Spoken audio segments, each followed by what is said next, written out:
Hi, ನಮಸ್ತೆ ಬಂಧುಗಳೇ. ಏನಂದರೆ ಇವತ್ತು ಊರಿಗೆ ಬಂದಿದ್ದೀವಿ.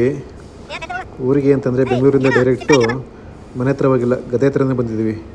ನಾವು ಅಮ್ಮಂಗೆ ಫೋನ್ ಮಾಡಿದ್ದು, ಅವರು ಗದ್ದೆ ಹತ್ರ ಇದ್ದೀನಿ ಅಂತ ಹೇಳಿದರು. ನಾವು ಬರ್ತಾಯಿದ್ದೀವಿ ಅಂತ ಅವ್ರಿಗೆ ಹೇಳಿರಲಿಲ್ಲ, ಹಂಗಾಗಿ ಹೇಳಿರಲಿಲ್ಲ. ಫೋನ್ ಮಾಡ್ದೋ ಒಳಸಿಪುರ ಹೋಗಿ ಫೋನ್ ಮಾಡಿದಾಗ ಅವ್ರು ಗದ್ದೆ ಹತ್ರ ಹೋಗಿದ್ದೀನಿ ಅಂತಂದರು. ಹಂಗಾಗಿ ನಾನು ಡೈರೆಕ್ಟ್ ಗದ್ದೆ ಹತ್ರನೇ ಹೊಡೆದೆ ಗಾಡಿಯ.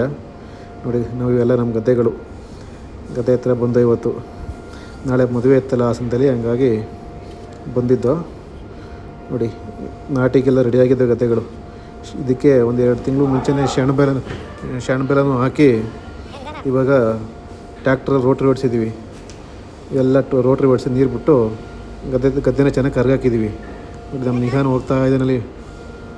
ಇಲ್ಲಿ ನಮ್ಮ ಮೇಕೆ 2 ಮೇಕೆ ಇದಾವೆ. ನಮ್ಮ 2 ಮೇಕೆ ಸಾಕಿದ್ದೀವಿ.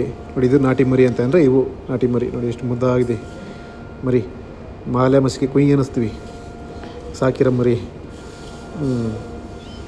ನಮ್ಮ ನಿಹಾನ್ ಅಂತ ಈ ಮಣ್ಣು ನೀರನ್ನು ನೋಡ್ತಿದ್ದಂಗೆ ಓಡ್ತಾವನೆ ಆಟಾಡೋಕ್ಕೆ ಅಲ್ಲಿಗೆ. ನಮ್ಮ ಪ್ರಣವಂತುವೆ ಮುಂಚಿನ ಹೋಗ್ಯವನಲ್ಲಿ ನಳ್ಳಿ ಏಡಿ ಹಿಡಿತೀನಿ ಅಂತ.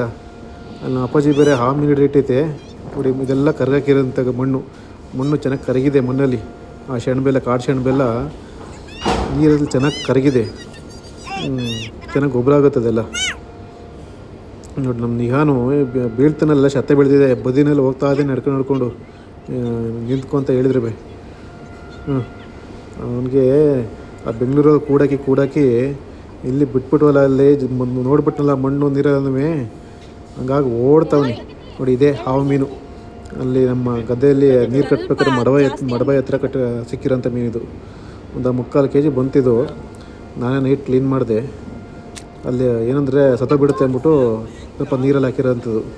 ಸ್ವಲ್ಪ ಜೀವಂತವಾಗಿ ಇರಲಿ, ಬದುಕಿರಲಿ ಅಂದರೆ ಸಂಜೆ ಹೋಗಿ ಮನೆ ತೊಗೊಂಡೋಗಿ ಮಾಡೋದು ಸಂಜೆ ಆಗುತ್ತಲ್ಲ, ಹಂಗಾಗಿ ಅದನ್ನು ನೀರಲ್ಲಿ ಬಿಟ್ಟಿದ್ದೀವಿ. ಸ್ವಲ್ಪ ನೀರಲ್ಲಿ ಬಿಟ್ಟರೆ 50% ಹೋಗಿದೆ ಆಲ್ರೆಡಿ. ಅದು ಫುಲ್ ಸುಸ್ತಾಗೋಯ್ತು ಇದಕ್ಕೆ.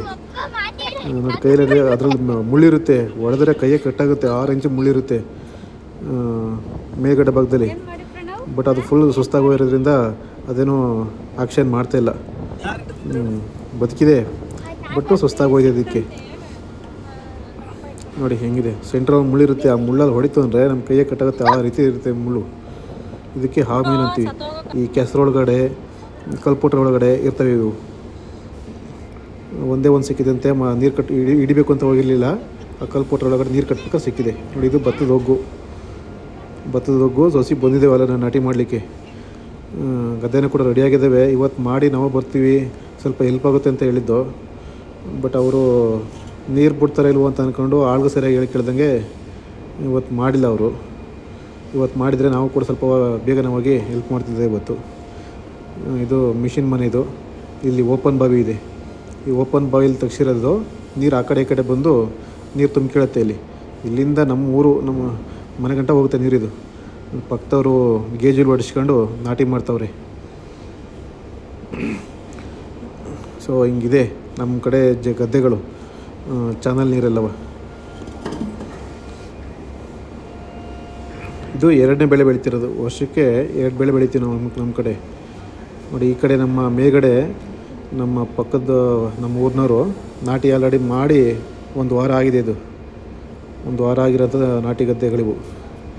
ನೀರು ಈ ಥರ ಭತ್ತದ ಪೈರಿಗೆ ನೀರನ್ನ ತುಂಬಾಕಬೇಕು, ಭತ್ತ ಗದ್ದೆಗಳಿಗೆಲ್ಲ. ಮತ್ತು ಇದು ಚಾನಲ್ಲು. ನಾನು ಮುಂಚೆ ಒಂದು ವೀಡಿಯೋದಲ್ಲಿ ತೋರಿಸಿದ್ದೆ, ಶ್ರೀರಾಮ್ ಕಟ್ಟೆ, ಹೇಮಾವತಿ ಒಳಗೆ ಕಟ್ಟಿರೋಂಥ ಕಟ್ಟೆಗೆ ಅಲ್ಲಿಂದ ಬರೋಂಥ ಚಾನಲ್ ಇದ್ದು. ನೀರನ್ನ ಬಿಟ್ಟು ಸ್ಟಾಪ್ ಮಾಡ್ತಾವ್ರೆ. ಇಲ್ಲೊಂದು ಗೇಟು ಕೂಡ ಇದೆ. ಇದೇ ಚಾನಲಿಂದ ಈಗ ನಾವು ನೀರು ತಗೊಳ್ಳೋಂಥದ್ದು. ಇಲ್ಲಿ ಗೇಟ್ ಇದೆ. ಬೇಕು ಅಂದರೆ ಆ ಗೇಟ್ ಓಪನ್ ಮಾಡಿದರೆ ಫುಲ್ ಖಾಲಿ ಆಗುತ್ತೆ, ಇಲ್ಲ ಗೇಟ್ ಇಳಿಸಿದರೆ ನೀರು ತುಂಬಿಕೊಳ್ಳುತ್ತೆ. ಸೊ ನೋಡಿ, 1 ವಾರದಾಗ ಮುಂಚೆ ಮಾಡಿರೋಂಥ ನಾಟಿ ಗದ್ದೆಗಳು ಹೀಗಿದೆ. ಬಟ್ ಈ ವರ್ಷ ಮಳೆ ಕಮ್ಮಿ ಇರೋದ್ರಿಂದ ಸ್ವಲ್ಪ ನೀರು ಕಮ್ಮಿ ಇದೆ ಚಾನಲಲ್ಲಿ, ಇಲ್ಲಾಂದರೆ ತುಂಬ ಬರಿತಾ ಇರೋದು. ಇವರು ರಾಮ್ ಪ್ರಸಾದ್ ಅಂತ ನಮ್ಮ ಊರಿನವರೇ, ಇವರವೇ ಗದ್ದೆಗಳಿವು. ನೋಡಿ, ಇಲ್ಲಿ ಗಂಟ ಭತ್ತ ಹಿಂಗೆ ಬೆಳೆದು ಹಿಂಗಾಗುತ್ತೆ. ಭತ್ತದಿಂದ ಅಕ್ಕಿಯಿಂದ ನಮ್ಮ ತಟ್ಟೆಗೆ ಬರೋದು ಅನ್ನ. Okay, thank you.